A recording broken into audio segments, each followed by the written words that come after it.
Hi, I'm Jeff Bierke, Senior Field Service Engineer at Nordson Electronics Solutions. In this episode, we'll be walking through the routine preventative maintenance steps you can take to keep your Spectrum 2 fluid dispensing system running at peak performance. So let's get started. Before you begin your PMs, be sure you shut down your machine and be sure you move the monitor and keyboard out of the way. Part of the daily tasks that you'll have to remember to do are keeping this area clean. That includes the cover. You have a purge cup in the service station. You also have a scale. In the purge cup, there's a lid, contains a purge boot. Be sure you clean that out. You can use a Q-tip. Inside here is a small little cup. Be sure you replace this on a daily basis. This will fill with fluid, and the more fluid that gets in there, it's going to splatter all over. There's also one in the scale. You want to replace that one. You need to make sure this is nice and clean, otherwise your scale readings may not be accurate. Make sure the interior is also clean and free of any material that might affect the operation. And that's what we recommend for a daily PMs. Be sure you have plenty of purge boots and cups on hand so you can decrease any downtime. Part of your monthly tasks should include checking the EMO operation on your machine. There's a button here in the front and there's one in the back. With the machine powered on, press the button, make sure the machine powers down.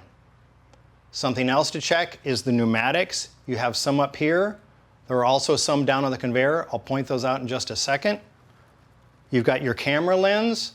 A cleaning kit is provided for this. Be sure you check that if you have it. If not, get it one as a spare. On the conveyor, there are pneumatics that operate the stop pins and the lift tables. On the conveyor itself, there's a tensioning screw down here to check for the tension if it needs to be tensioned. You also have your belts. You want to check for any kind of wear or damage. If they are worn or damaged, replace them. Be sure you have spares on hand for that. And that's what we recommend to do on a monthly basis. Other PM tasks that you need to do should be done about every 3 to 12 months, depending on your machine usage. If it's used in a 24/7 environment, you should do these about every 3 months. If it's maybe just once a week or so, maybe once a year. That includes cleaning the encoder strips. There's one here, one here. Also checking the reed head, which is back in here. Clean them off using a lint-free cloth. Just wipe down the entire length of it. You'll also want to keep an eye on the reed head, which is right here. It has an LED on it. It should always be green. If you've noticed something in the machine operation, you might want to call technical support, see if they can help out. You also have the linear guides. There's one here, one on the other side, just like this one, and then these two. You want to be sure you clean those off. You take that lint-free cloth, just wipe down the length of them. And then once they're clean, you want to apply the grease again. A grease kit's provided. It provides this NSK grease and a grease gun. To put it together, just a matter of thread it together.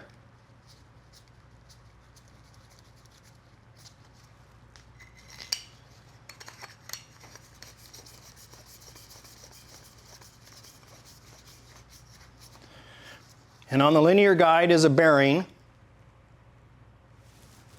This fitting will fit into that, like so. You put it on the fitting, just give it a little squeeze. There's one here, there's one on the other side. There are two over here, two on this side, and then two over on this side. Once you've done that, also apply a little to your fingers and then just rub it along the side, the top and sides of the linear guide the entire length. Once that's done, just maybe move the head around, just make sure you distribute the grease evenly. Something else you're going to want to do is check the lubrication and tensioning on your drive cables. The drive cables are located behind these covers. There's one here, one on the other side. There's also two up here on the X-beam and two in the rear of the machine. We'll show you those later. To remove this, just loosen the screws. It'll come right off.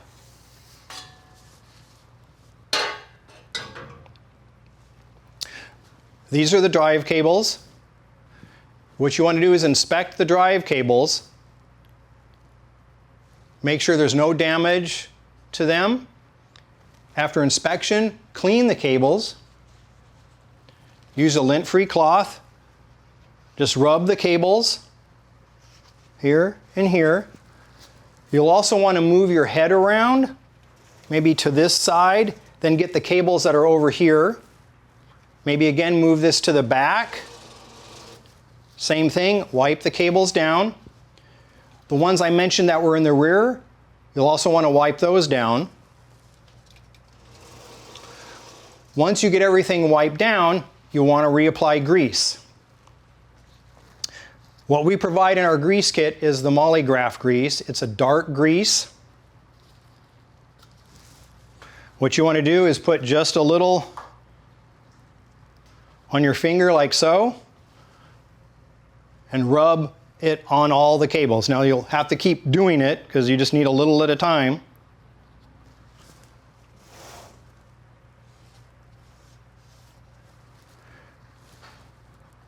But once you get all the cables covered, then it's time to retension. Be sure you wipe the grease off your gloves too. To tension the cables, there's a bracket right here. There are two in the back. We'll show you those later. You take your Allen key with this in the middle. You loosen this maybe just half a turn. Do the same to the ones in the rear. Take this, move it around the interior of the machine about 5 times. Set it back in the center. Tighten these back up and you're done. That takes care of the tensioning. We're at the back of the machine. These are the pneumatics that were mentioned earlier. You've got these tubes. You've got some solenoids here. And these solenoids are controlled by electronic regulators up front.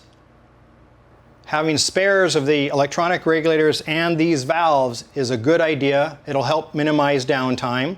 You also have pneumatics here. There's some solenoid valves there. There's also these big ones. Having spares of these is a good idea.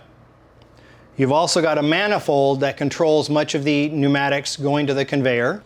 In addition, all the circuit boards that control the machine are here at the back. You have these. This one here is called the dispense head controller. This is a driver board for the motors. You've also got some additional driver cards. And then the main one is the main control board.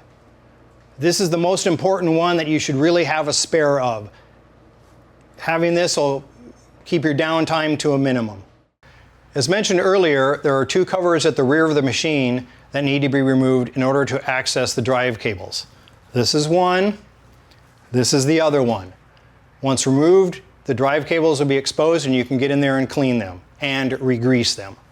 In addition, this is one of the brackets to adjust the tensioning.